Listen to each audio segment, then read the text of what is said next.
Hello everybody and welcome back to the adventure that is Movie Deputy Reviews as we are getting ready to dive into Mission Impossible 3. If this is your first time, welcome! I am really excited to share this with you as I interrogate these movies for their plot and content. If this is your first time here, I am actually the deputy of Movie Deputy Podcast.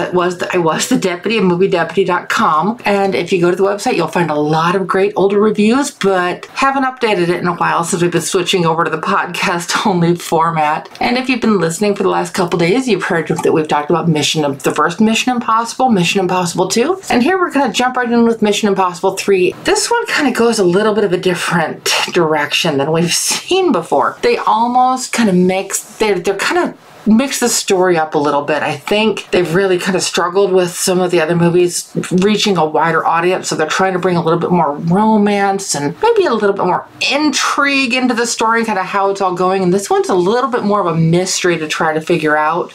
It'll kind of explain more as I read you the original review that was on MovieDeputy.com. If you're curious about the score that I gave this, I'm actually going to save that to the end. And as you kind of picked up on in the past, usually when I do that, it's not the greatest score, but don't give up on it quite yet. It's definitely still watchable, if that's a hint on that. But I'm going to go ahead and get right into the original review on MovieDeputy.com. Normalcy. We can easily find ourselves taking it for granted.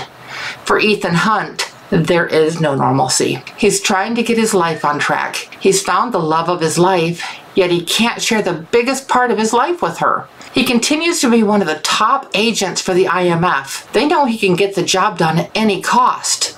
What is the cost of normalcy? Ethan's about to find out. The only hope he has lies in a rabbit's foot. But what could be so special about a rabbit's foot, you ask? That remains to be seen.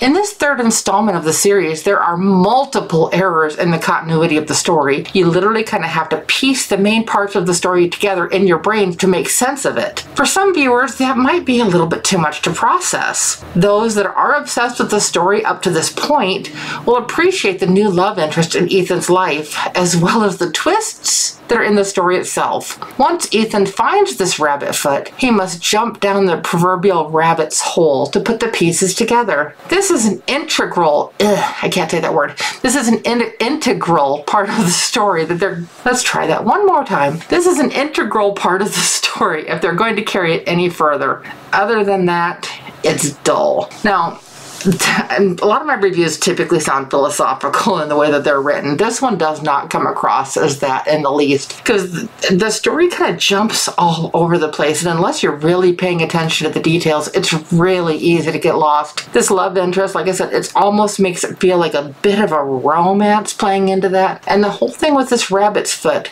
I can't give too much away on that or it's going to be a literal spoiler, and I will not do that to you because you know how much I hate spoilers. On this one, I did only give this movie a 4.5 out of 10. Now, like I said, as you know, when I leave the score towards the end of the review, you kind of expect that it's going to be on the lower half of the scale. And like I try to remind people, even a 4 on Deputy is watchable but forgettable. This is one of those ones that, like I said, it's an integral part of the story. It's something that you need to carry the story further and to kind of understand bits and pieces of it. But at the same time, it's like, why did they take this approach? It doesn't really add to character development. It doesn't really add to the story. I mean, it extends the story, but it doesn't really add anything. Oh, so let me rephrase that. There's one major part of this that really kind of plays into how the story continues from here. But you're just gonna kind of have to watch it and find out because, you know me, no spoilers.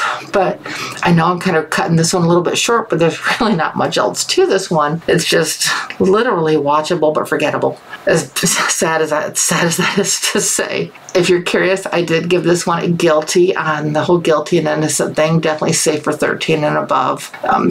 It could be safe for 13 and below too, depending on your parenting style. That's completely up to you. But I at least try to give people a heads up on the content on that. Stay tuned to tomorrow, and we are going to be talking about Mission Impossible Rogue Nation. Talk to you then. Bye-bye.